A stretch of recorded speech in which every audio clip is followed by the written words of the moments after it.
It was supposed to be the happiest week of their lives. Just 3 days before his wedding, Aaron sat in his quiet home in the small town of Leeton, Australia, feeling something he couldn't explain, a growing sense of unease. His fiancée, 26-year-old Stephanie Scott, had suddenly vanished.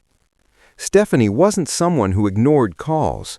She wasn't someone who went missing without telling anyone. She was known as kind, responsible, and deeply loved by everyone around her, especially her students at the local school where she worked as a teacher. But on April 5, 2015, she simply disappeared. Her phone wasn't answering, her car was gone, and nobody had seen her. At first, Aaron tried to stay calm. He thought maybe she had gone somewhere to finish wedding preparations. But as hours turned into a full day without any word, worry turned into fear. On April 6th, he went to the police station and reported her missing. Authorities quickly began searching. They checked her bank activity and found that the last time she used her card was 2 days earlier while shopping for wedding items. After that, nothing. No calls, no messages, no financial activity. It was as if she had vanished into thin air. Investigators spoke with Stephanie's co-workers and discovered something important. On the day she disappeared, she had visited her school.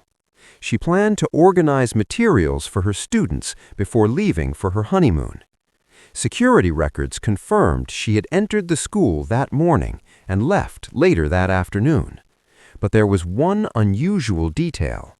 A school janitor named Vincent Stanford had also been there, even though he wasn't scheduled to work that day. When police questioned him, he said he had briefly stopped by to clean and then left to go shopping. But when officers checked his story, they discovered something strange. The store he claimed to visit wasn't even open that day. That inconsistency immediately raised suspicion. Police returned to his home for further questioning. Inside, they discovered items that linked him directly to Stephanie, including the keys she had borrowed earlier that day.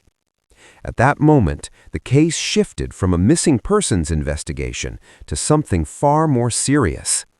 Soon after, Vincent was taken into custody. Investigators examined his vehicle and personal belongings. What they found painted a troubling picture.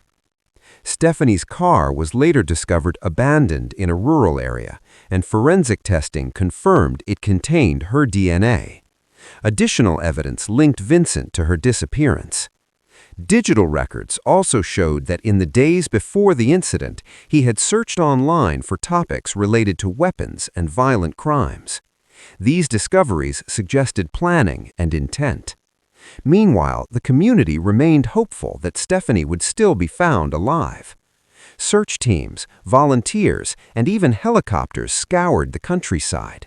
But sadly, their hopes would soon be shattered. Days later, Vincent asked to speak with detectives. During the interview, he admitted responsibility for Stephanie's death. He described how he encountered her at the school and later attacked her after she finished her work. He then moved her vehicle, disposed of evidence, and attempted to hide his actions. His calm tone during the confession shocked investigators. Even more unsettling was his explanation. He claimed he was not angry or provoked, but simply felt compelled by his own disturbing thoughts.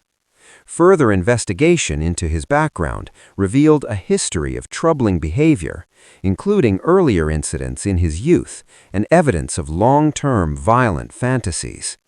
When Stephanie's body was eventually found in a remote area, the entire nation mourned. Instead of celebrating her wedding day, her family and friends gathered to honor her life. Across Australia, people paid tribute in symbolic ways, including brides displaying wedding dresses in her memory. Stephanie was remembered as a compassionate teacher who had touched countless lives. Vincent was later sentenced to life in prison.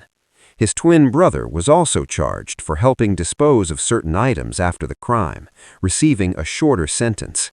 Psychological evaluations revealed Vincent struggled with severe emotional detachment and long-standing violent thoughts, though he was found legally responsible for his actions.